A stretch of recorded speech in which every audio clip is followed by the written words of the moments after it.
What's going on, guys? Alright, so before I go to the gym today, I just want to do this quick video. So this past week, we had something called the World Economic Forum. It's basically a summit that the financial geniuses, people like, Ray Dalio, CEOs like Jamie Dimon, the CEO of JP Morgan Chase, CEO of Goldman Sachs. I mean, like all these big bankers, all these big investment guys, some really smart people who make a lot of decisions that affect a lot of other people, meet at this town called Davos. It's actually a little village in Switzerland in the Swiss Alps. And they basically discuss where finance and where the financial world is headed, which affects a lot of other things. But one thing that really came out of that was that a lot of these guys are really optimistic this year. And that's really normally not the case. I mean, even the chief investment officer of Bridgewater, which is one of the only hedge funds to survive past 10 years. I think they've been, going since over 40 years now. But even he was optimistic and made a statement that's gained a lot of traction, talking about how the boom and bust cycles are over. Basically just because interest rates are so low and the Fed's going to keep them low. I'm not so sure I agree with that. I don't really want to disagree with these people because, generally they control enough money that actually make things happen. And so when people like that are on the same page, things tend to happen. But the only thing I'm going to say that I do disagree with is how much room our economy has to grow. And I'm going to show you why. So we have a lot of fancy terms in finance. To sum them up, you've got leading economic indicators and you have lagging economic indicators.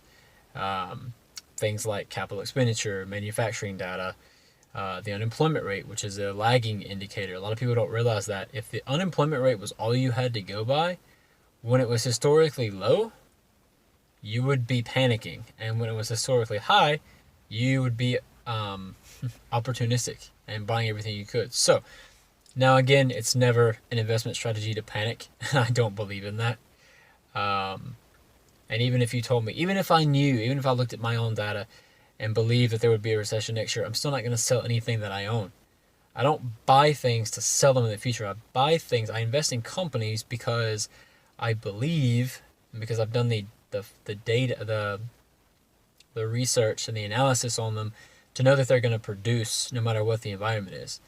That being said, when you see how much steam the economy really has, you really have to put weight into your investment decision going forward, because no matter how great the company is, especially if it's overpriced, it can't perform in an environment like that. It can't produce and pay you large dividends when, it doesn't have room to grow.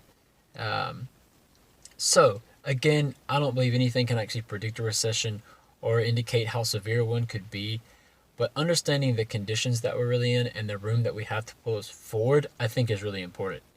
So if you look at this chart, what it's doing is it's showing you leading economic data and lagging data, and it puts these two together and it shows you how much steam we have to go forward.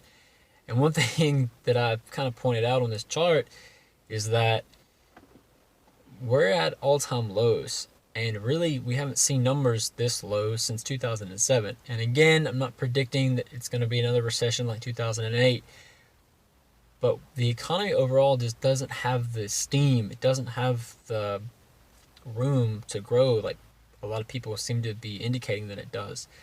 I don't like putting time frames on things, but if I had to, I would say you could see a significant pullback in the real economy maybe in the next 12 to 18 months. So that being said, that's going to influence my next video and when I'm going to put my money where my mouth is. So for those of you who don't know, I'm this crazy guy who thinks he can take on the Warren Buffett challenge and earn a compounded rate of return of 50% a year for the next 8 years, which if you invest $1,000 a month, which is what I'm going to do, you would have a little over $1 million at the end of 8 years. So I may be crazy, but I hope I can at least provide some entertainment value. and maybe show you some of the things that I'm doing too. So have a good one, guys.